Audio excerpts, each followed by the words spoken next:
Ulah kampungan politisi pakai momen emas sebagai ajang bansos dan pencitraan belaka.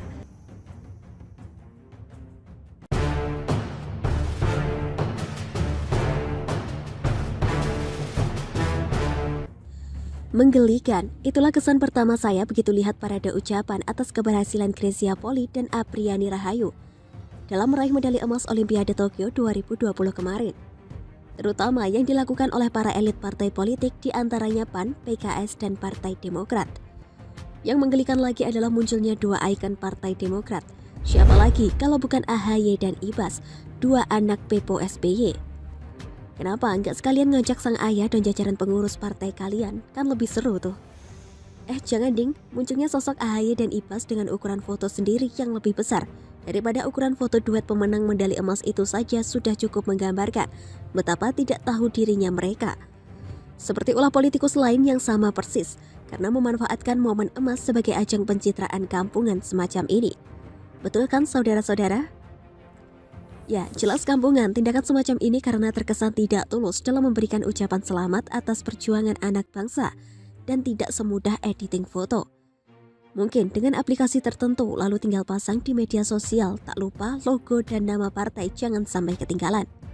Istilah zaman sekarang adalah pansos alias panjat sosial. Nggak sepenuhnya salah sih, apalagi sampai berdosa dan terancam masuk neraka jahanam. Tapi ya itu tadi, nggak tahu diri aja sih. Masih mending jika sebelum atlet kita tanding mereka dukung dana untuk latihan, membiayai keberangkatan atau setidaknya ngasih uang saku beberapa juta rupiah dari gocek pribadi. Namun saya yakin kok nggak akan terpikir bagi para pansos momen emas itu untuk melakukannya. Betul tidak? Ulah mereka mirip Gubernur DKI Jakarta yang seolah kerjanya hanya menanti momen yang bagus untuk pencitraan politiknya. Misal terkait COVID, begitu ada momen yang bagus, ambillah dia dengan tatanan kata yang dibuat sebagus mungkin. Giliran kondisi gawat, seperti masuk bunker anti peluru dengan gantungan kertas di pintu yang bertuliskan "Don't disturb me". Bagaimana dengan Presiden Joko Widodo? Tak hanya ucapan selamat lewat media sosial resmi beliau, tetapi juga mengunggah percakapan via video call dengan sang juara ganda putri tersebut. Kalau Jokowi, wajarlah karena beliau Presiden RI yang pastinya berperan aktif dalam memberikan dukungan sejak awal, bahkan memastikan soal bonus yang akan diterima atlet Indonesia setiap kali berlaga di pentas olahraga internasional. Lah kalau AHY, Ibas juga kader Parpol PAN dan PKS, apa sumbangsi mereka selama ini? Kalau misalnya mereka mendadak ngakunya tergerak memberi bonus setelah Grecia atau Apriani meraih medali emas nantinya, saya sangat yakin kalau tidak dilakukan dengan ketulusan, karena nanti pasti ada embel-embel atau timbal baliknya. Seharusnya perilaku kampungan semacam ini perlu ditangani dengan jelas, sebagai pelajaran agar para politisi itu jangan berpansos ria setiap kali atlet nasional berprestasi di tingkat dunia. Jikalau pelakunya elit partai, tandai orangnya dan partainya, jangan dipilih lagi pada Pileg 2024 nanti. Kalau pelakunya kebetulan hanya kader biasa, ya tetap tandai orangnya dengan tulisan gede-gede politisi kampungan. Oh ya, selain kampungan, bagi saya orang-orang yang berpansos ria memanfaatkan momen emas Olimpiade juga bisa dibilang kekanak-kanakan. Mereka seperti mendapatkan mainan baru yang bukan tak mungkin akan dijadikan pola sampai 2024 ke depan. Kalau perlu ada atlet keturunan Indonesia yang membela negara lain kebetulan juara, akan dipakai sebagai media kampanye juga.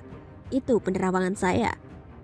Akan tetapi, penilaian akhir yang saya kembalikan lagi kepada kalian yang bijaksana dalam menyikapi setiap realitas politik di negeri kita. Saya sih sudah 2 edisi pemilihan anggota legislatif tidak memilih satupun kader dari PAN, PKS, dan Partai Demokrat. Oh ya, satu lagi, Gerindra. Kalau PDI Perjuangan saya masih wait and see terkait sikap politik mereka belakangan ini. Terutama soal serangan terbuka ke Ganjar Pranowo dan munculnya baliho Puan Maharani di mana-mana. Kalau masih aneh begitu, ya mungkin Pileg nanti saya akan arahkan coblosan paku ke partai lain. Bagaimana dengan Anda? Pantaskah momen emas dijadikan sarana pansos bagi politikus kampungan tadi?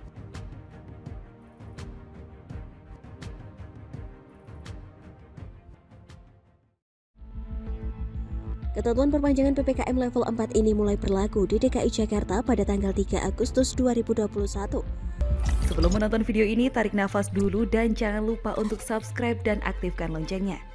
Perpanjangan PPKM hingga 9 Agustus di DKI Imbas terapi kejut ala One Covid, ditulis oleh Argo Javires di Seward.com.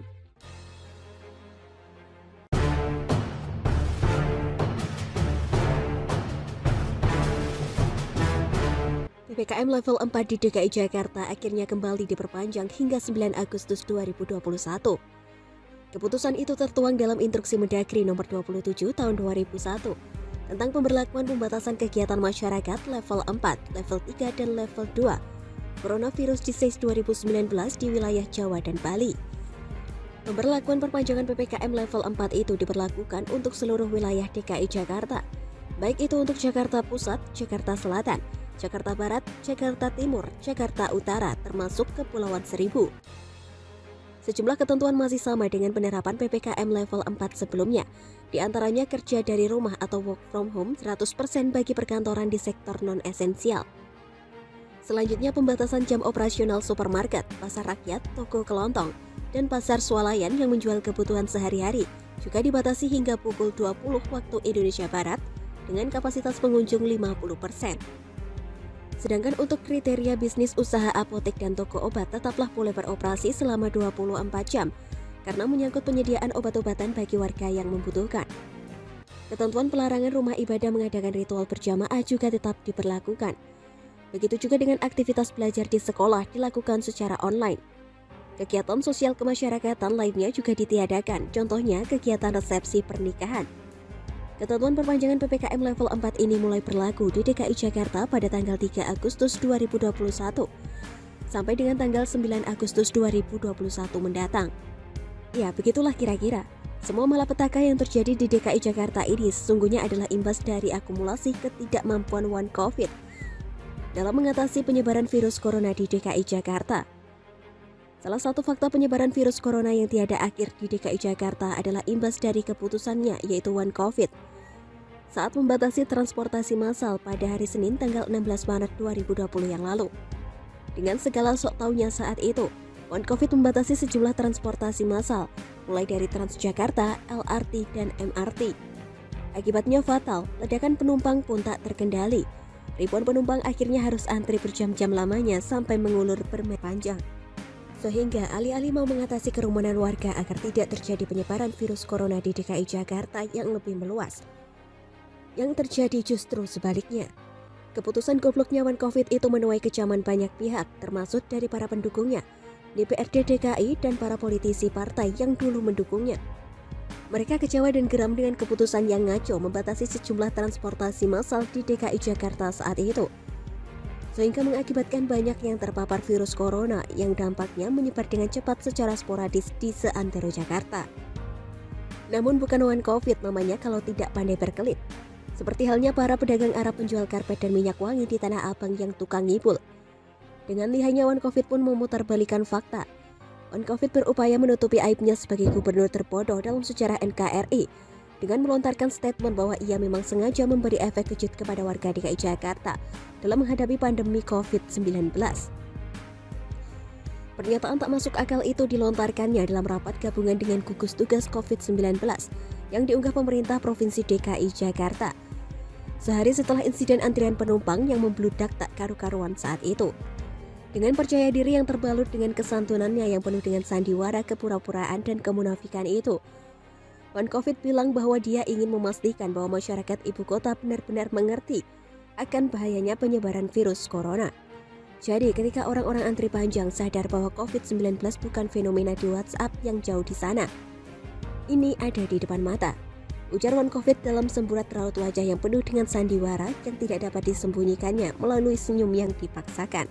Dengan keahlian yang dimiliki seperti para pedagang Arab pada umumnya yang tukang ngibul di Tanah Abang dan Pasar Baru itu, One Covid berdalih bahwa jika tak ada kejadian seperti itu, maka warga DKI Jakarta pasti masih anteng-anteng saja dalam menghadapi wabah virus corona.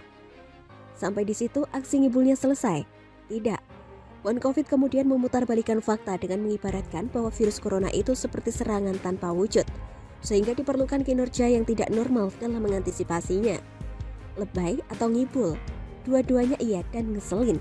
Padahal tanpa membual dengan dalih terapi kejut dan serangan tanpa wujud pun, warga DKI Jakarta saat itu sudah panik luar biasa karena banyak yang sekarat dan meninggal dunia akibat terpapar virus corona.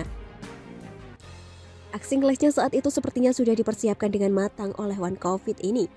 Narasi terapi kejut itu ditirunya dari istilah terapi kejut yang saat itu digunakan oleh Perdana Menteri Italia, Giuseppe Conte, yang menerapkan strategi terapi kejut untuk mengimbangi dampak wabah virus corona terhadap perekonomian di Italia. Namun, terapi kejut yang dimaksud Perdana Menteri Italia Giuseppe Conte tersebut adalah upaya untuk memulihkan perekonomian di negaranya dengan menggelontarkan dana sebesar 7,5 miliar euro. Sedangkan terapi kejut ala One Covid itu justru bikin warga DKI Jakarta saat itu sengsara lahir dan batin.